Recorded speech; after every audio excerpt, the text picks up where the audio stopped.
ఉన్న మహిళలందరికీ అలాగే ప్రపంచవ్యాప్తంగా ఉన్న మహిళలందరికీ కూడా అంతర్జాతీయ మహిళా దినోత్సవ శుభాకాంక్షలు. ఈ రోజున ఈ మహిళా దినోత్సవాన్ని పురస్కరించుకుని విజయవాడ సెంట్రల్లో మల్లాది విష్ణన్న సెంట్రల్ ఇన్ఛార్జ్గా ఉన్న మల్లాది విష్ణన్న ఆధ్వర్యంలో ఈ రోజున మహిళలందరూ కూడా ఇక్కడ కలుసుకోవడం జరిగింది ఆయన కార్యాలయంలో. ఈ కార్యక్రమానికి నన్ను ముఖ్య అతిథిగా ఆహ్వానించినందుకు వారికి ప్రత్యేక కృతజ్ఞతలు తెలియజేసుకుంటున్నాను.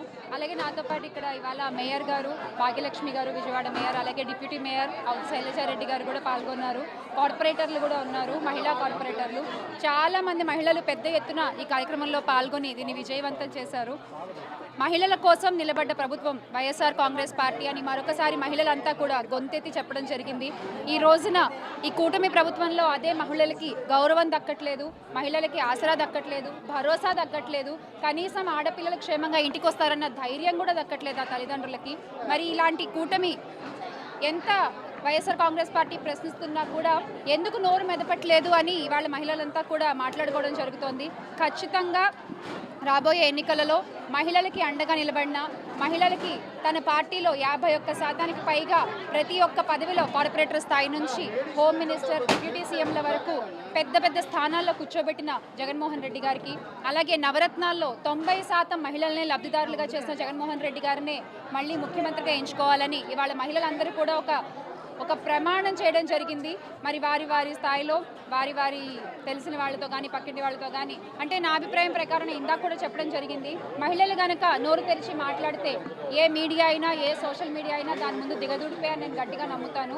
సో మరి ఈ సందర్భంగా మహిళలంతా కూడా జగన్ గారు చేసిన మంచిని మరొకసారి ప్రజలకు గుర్తు చేసే ప్రయత్నం చేయబోతున్నారు.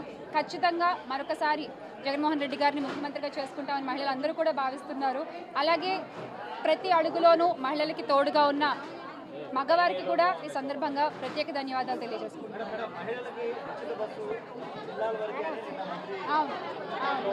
అదే అండి, మరి చంద్రబాబు నాయుడు గారు ఏమో బస్ ఎక్కి కండక్టర్ డబ్బులు అడిగితే నా పేరు చెప్పండి అంటారు.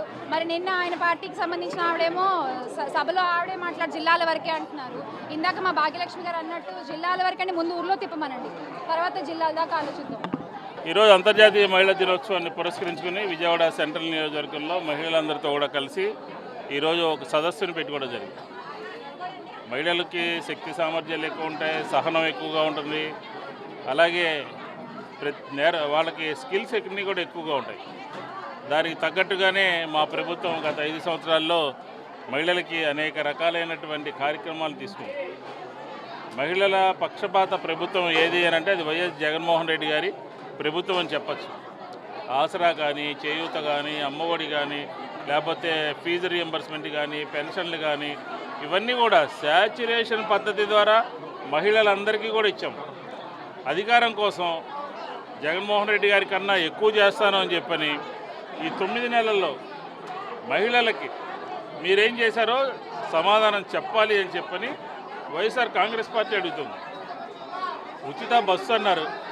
ఉచిత బస్సు ఏ రకంగా తేలిపోయిందో మనకు తెలుసు. ప్రతి ఒక్కరికి అర్హులైనటువంటి వాళ్ళకి గ్యాస్ సిలిండర్లు 3 చొప్పున ఇస్తామని అన్నారు. ఇచ్చారా? ఆడబిడ్డలకి సహాయ నిధి ఒకటి కాదు, ఎన్నికల్లో ఇచ్చినటువంటి సూపర్ 6కి ఎగనామం పలికినటువంటి ప్రభుత్వం పార్టీ ఏది అంటే ప్రస్తుతం రాష్ట్రంలో ఉన్నటువంటిది.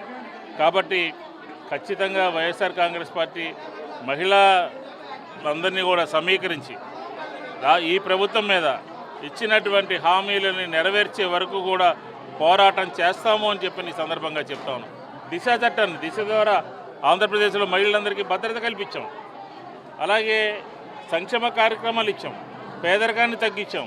వైఎస్ఆర్ కాంగ్రెస్ పార్టీ చేసినటువంటి కార్యక్రమాలు ఇతర రాష్ట్రాలకు సంబంధించినటువంటి వాళ్ళు కూడా వచ్చి మహిళలకి ఏ రకంగా చేయాలి అని చెప్పని మా దగ్గర చూసి వెళ్ళినటువంటి పరిస్థితి. కాబట్టి ఈ 9 నెలల కాలంలో ఈ కూటమి ప్రభుత్వంలో మహిళల మీద దాడులు, మహిళల మీద అత్యాచారాలు, మహిళల మీద ఇచ్చినటువంటి హామీలు అమలు చేయకపోవడం ఇదంతా కూడా జరుగుతుంది. మహిళలందరినీ సమీకరించి వైఎస్ఆర్ కాంగ్రెస్ పార్టీ ప్రభుత్వానికి తగిన రీతిలో బుద్ధి చెప్తాము అని చెప్పి ఈ సందర్భంగా తెలియజేస్తాం. గౌరవ మాజీ ముఖ్యమంత్రి వర్గ జగన్మోహన్ రెడ్డి గారు ఉంటే మహిళలకు ఇంకా రక్షణ కానివ్వండి, మహిళల ఆర్థికంగా స్థితిగతులుగా శ్రీమంతులు చేయడంలో కానివ్వండి, మహిళలకి పథకాలు ఇవ్వడంలో కానీ జగన్మోహన్ రెడ్డి గారు ఉంటే, ఇంకొక విషయం కూడా, జగన్మోహన్ రెడ్డి గారు ఉంటే భద్రత కూడా లేనటువంటి ఈ రోజుల్లో జగన్మోహన్ రెడ్డి గారు నామస్మరణ చేస్తూ ఉన్నారు ప్రతి ఒక్క మహిళ కూడా. జగనన్న ఉంటే బాగుండేది, జగనన్న ఉంటే మా కుటుంబం బాగుపడుద్ది అనేటువంటి దాని మీద 9 నెలల మీ పరిపాలనలో ఇవాళ ప్రజలందరూ కూడా డిసైడ్ అయిపోయారు. కాబట్టి మీరందరూ కూడా మహిళలకు ప్రాముఖ్యంగా అండగా ఉండండి. మహిళలకు ఇస్తున్నటువంటి పథకాలన్నీ కూడా ఇచ్చే విధంగా మీరందరూ కూడా ముందుకెళ్లాలని తెలియజేసుకుంటూ మరొకసారి అంతర్జాతీయ మహిళా దినోత్సవ శుభాకాంక్షలు. మరిన్ని వీడియోస్ కోసం ఛానల్ ని సబ్స్క్రైబ్ చేయండి. లేటెస్ట్ అప్డేట్స్ కోసం వాట్సాప్ ఛానల్ ని ఫాలో అవ్వండి. ఆ లింక్ డిస్క్రిప్షన్ లో ఉంది.